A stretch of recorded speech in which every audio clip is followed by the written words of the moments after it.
lobster and sliced tomatoes. Could one possibly conceive of a more ideal marriage, Watson? Romeo and Juliet were clearly mismated by comparison. Oh, Watson, aren't you going to join me?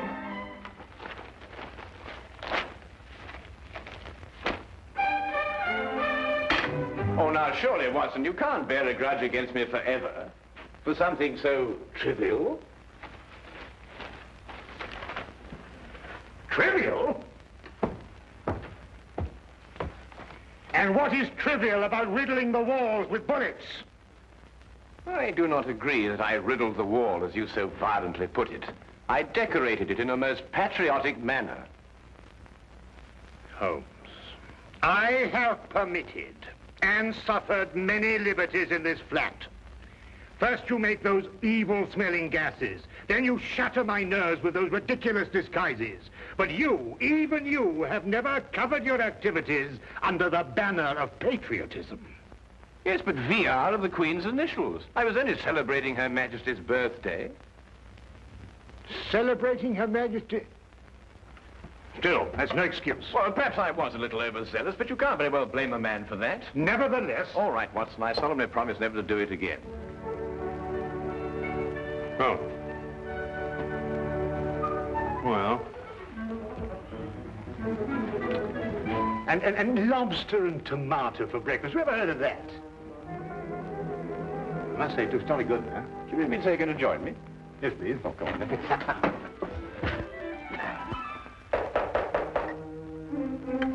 That's strange. I didn't expect her until noon. She must have caught the midnight train. Oh. You'll meet her in a minute. Oh. Now, I wouldn't want her to feel that she was intruding.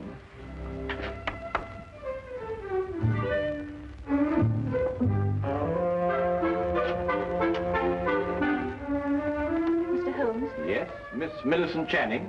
Yes.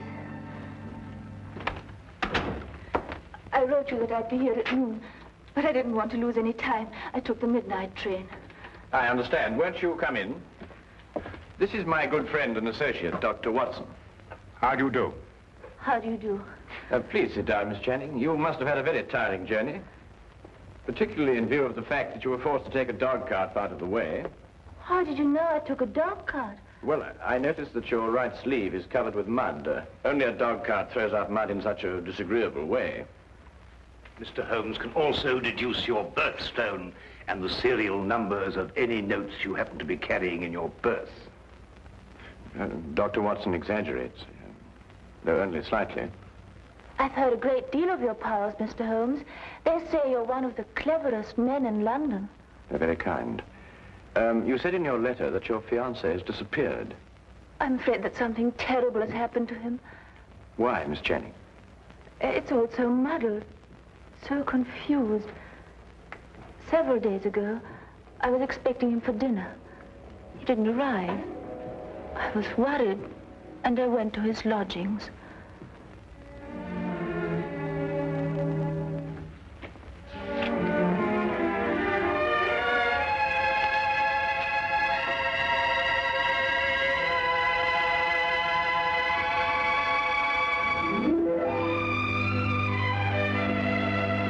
Millicent.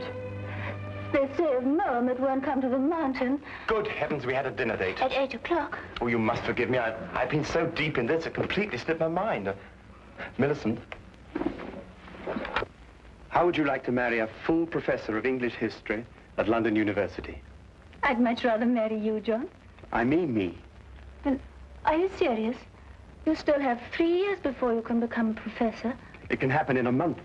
Next week, perhaps. But how? Well, you know this research work I've been doing on 14th century English history? Yes?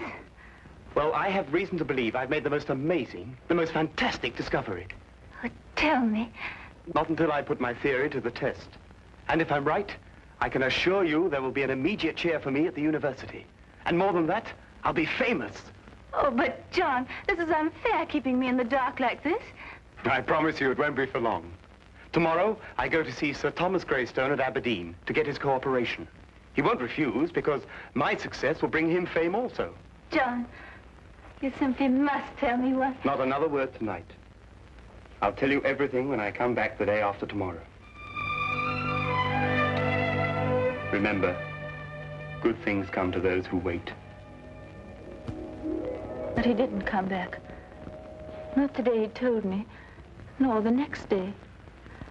I wired him at Greystone Castle asking him to explain the delay. I received this answer.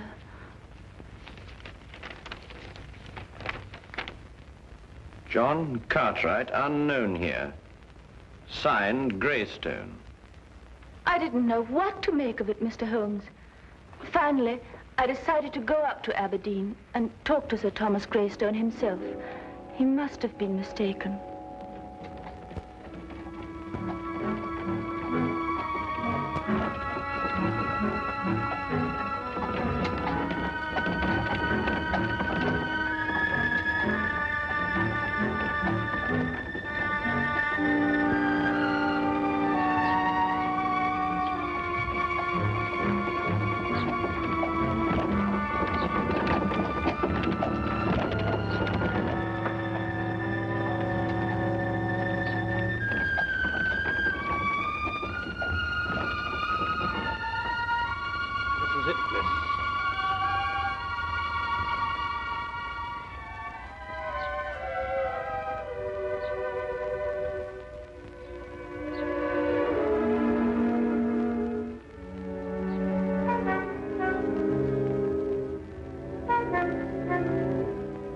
Certainly don't envy you, miss. Why? Is something wrong? Let's say something isn't right. Ever since the Greystones came upon hard times, they become a strange, mysterious pair. Hardly anyone ever comes to see them, and those that do don't waste any time there. If I were you, miss, I'd wait until it's light before I went up. I don't have the time to spare. I'm sure I'll be all right. Suit yourself, miss. Get out.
I'd like to see Sir Thomas Greystone, please.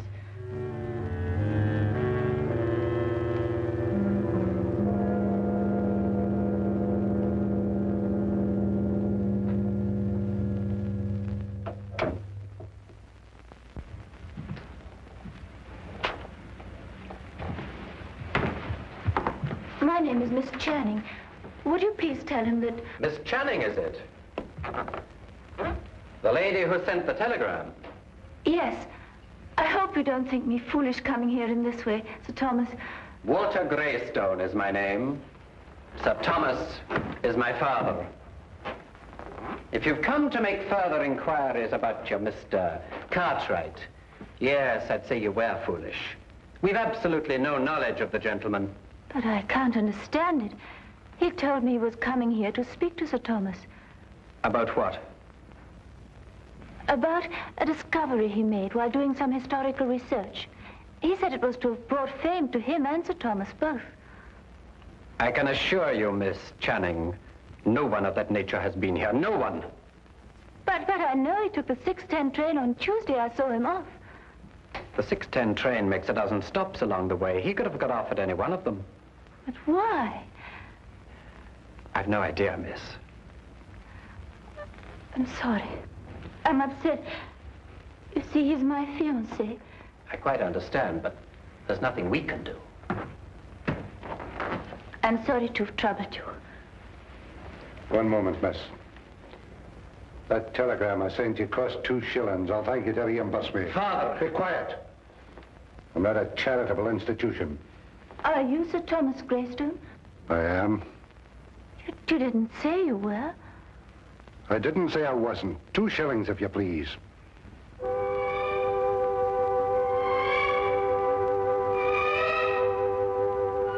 Thank you. Good night, to Miss Channing.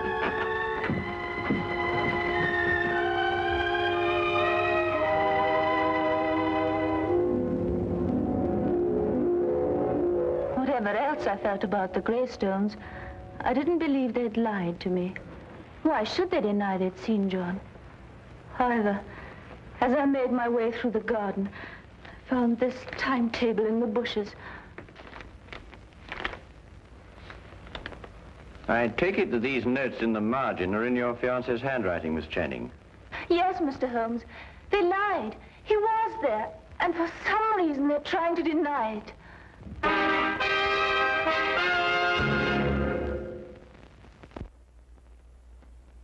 He had evidently asked directions to the castle and jotted them down in the margin. Well, it's perfectly evident the Greystones are lying, but why? Here's somebody offering them a chance of fame, they refuse it. There are other considerations more imperative than fame, Watson. Well, what other considerations, for example? That is our problem. You will help me, Mr. Holmes. I'll do my best, Miss Channing. Oh, Watson, the 14th century contained the reigns of what kings? Wait a minute, 14th century? There were some Henrys, and Richard II, of course. Richard II. He was executed, wasn't he? Yes, at Pontefract Castle, September the 21st, 1300 and... Miss Channing, I would appreciate your taking me to your fiancé's flat. To his flat? But why not to Greystone Castle? Well, I would rather not go there unarmed. Why not? We've both got revolvers. I am referring, Watson, to information that may have led to the disappearance of Miss Channing's fiancé. Come along, Miss Channing.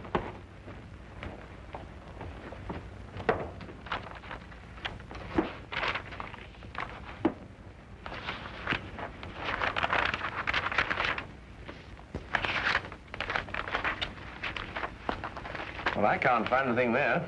Perhaps you'd have a look, Watson. Oh, thank you, Miss Channing. Thank you.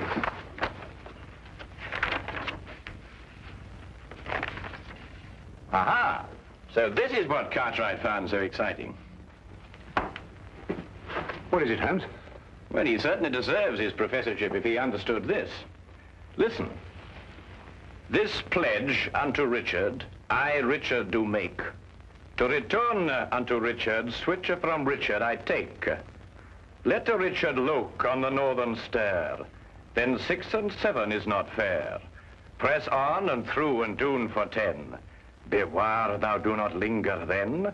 If thou art in and wist ye moot get out, smite eke the lion upon the snout. Meter and rhyme perfect. Well, what's it mean? Well, it's simple enough, Watson. Look here, Holmes, sometimes I think you'd say that a trip to the moon on an umbrella is simple. Yeah. Well, analyze it piece by piece. The first part is nothing more than a receipt. A receipt? Certainly. This pledge unto Richard, I, Richard, do make, to return unto Richard such things as I from Richard take. Well, apparently Richard had entrusted his possessions to a loyal friend, and he had received his promise that they be returned. Yes, I see that. The rest of the inscription merely tells him how he may get his possessions back. Hence, let Richard look upon the northern star. A sort of map, so to speak. Quite so. Well, but what's all this got to do with Cartwright's disappearance? Well, in Wilkinson's biography of Richard II, it is mentioned that one of the king's most loyal supporters was Richard Greystone, the original owner of Greystone Castle. Cartwright must have had the idea that Richard had left his possessions with him. So he went up there to prove it? Yes. But that still doesn't answer why John hasn't come back. That answer, Miss Channing, may only be secured at Greystone Castle.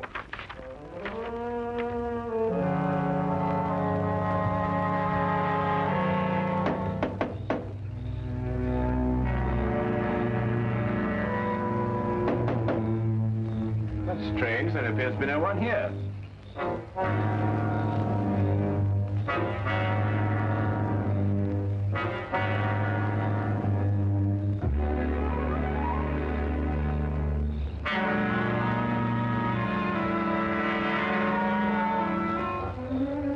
I'll go round and let you in. Aye.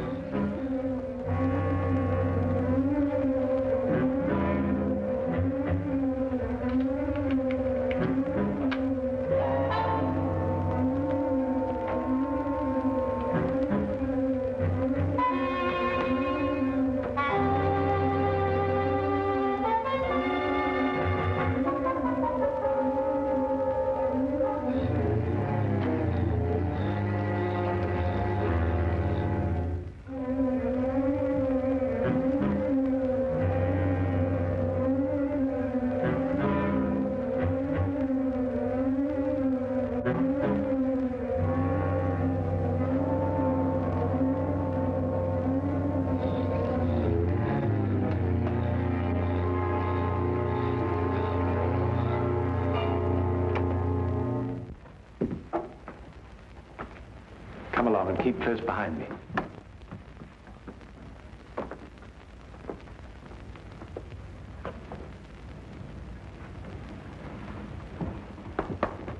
This pledge unto Richard, I, Richard, do make, to return unto Richard, switch from Richard I take. The lower half appears to have been destroyed by fire. Then there's every chance that King Richard's possessions may not yet have been found. No, they haven't. So you brought help, Miss Channing. Where is he? What have you done with him? He's in safekeeping, in the tower. Since you're here, perhaps you can persuade Mr. Cartwright to tell us the secret of the Greystone Inscription. We shall do nothing of the sort. He's got some idea of returning Richard's possessions to the Queen for a birthday present. They're worth a fortune, and they're rightfully mine. They rightfully belong to the crown. We won't argue rights and wrongs. Weigh this well. If you can't persuade Mr. Cartwright to talk, then not one of you will leave this room alive. In that case, I will not hang my fate on another man's decision. I'll lead you to King Richard's possessions myself. Holmes! Why be killed over a museum piece, Watson? Let's re-examine the pledge.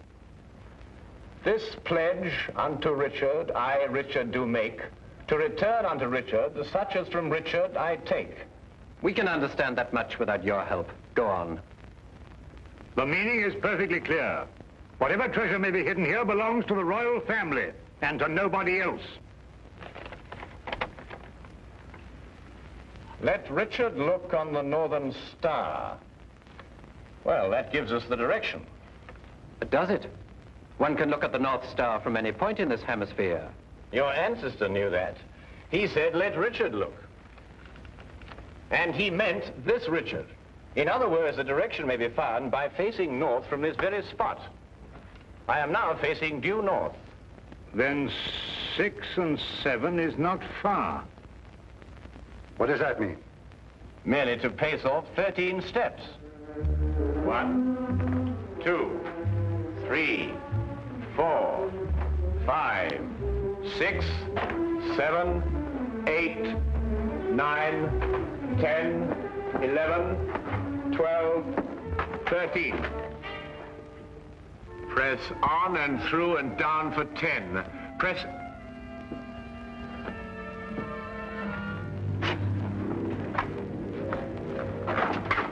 Stairs!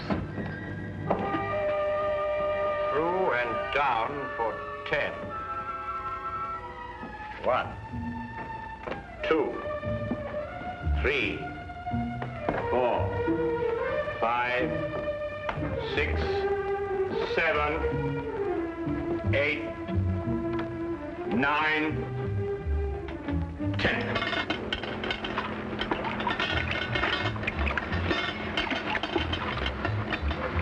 Here it is.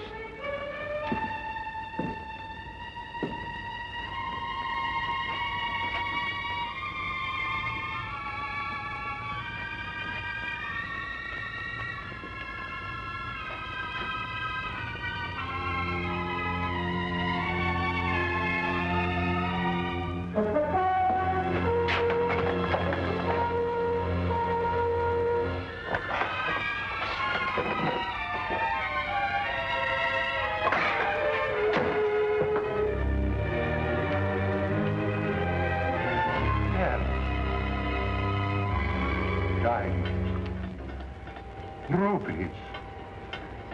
Pearls, at last. I've been waiting for this moment for years.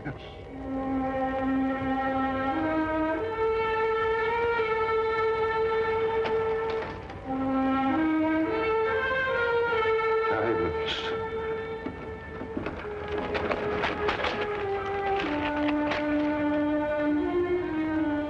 Rubies. And now, if we may go... I'm afraid I can't let you go. But you promised. You take us for fools, you go straight to the authorities. I plan to enjoy this wealth. I don't see how, with or without us.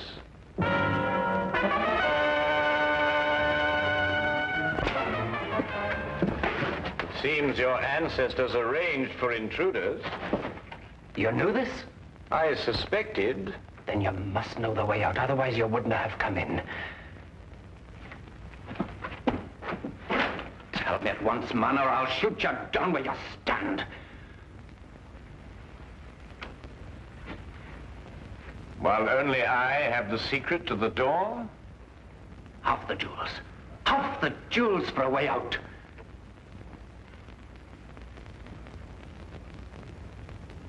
All of them. Show us how to get out, and we'll let you take them all. No. No, they're mine.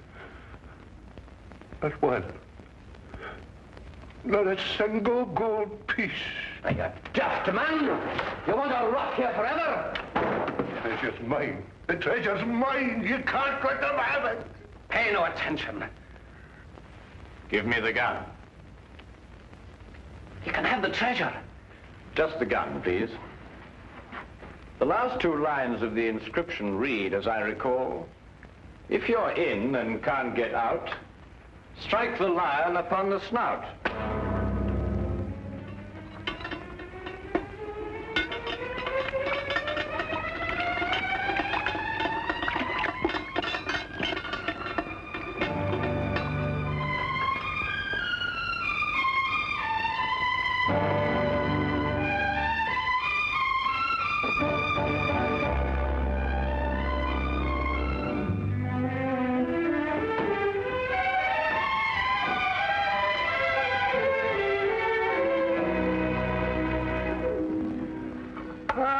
Everything couldn't be better. The Greystones are in prison, the Cartwrights are together again, and you and I are feasting on cold lobster and tomatoes. Well, I have a sense of well-being. Haven't you the slightest twinge of conscience, Watson? Conscience? No, why? Well, I noticed the gold piece on your watch chain. You filched it from the treasure room. Filched it? Certainly not. I made an application for it from the ministry. Oh, did you? Oh, that was very enterprising of you, Watson. Yes. Why don't you do the same thing, Holmes? After all, don't you want a souvenir? I have one. Oh, bad.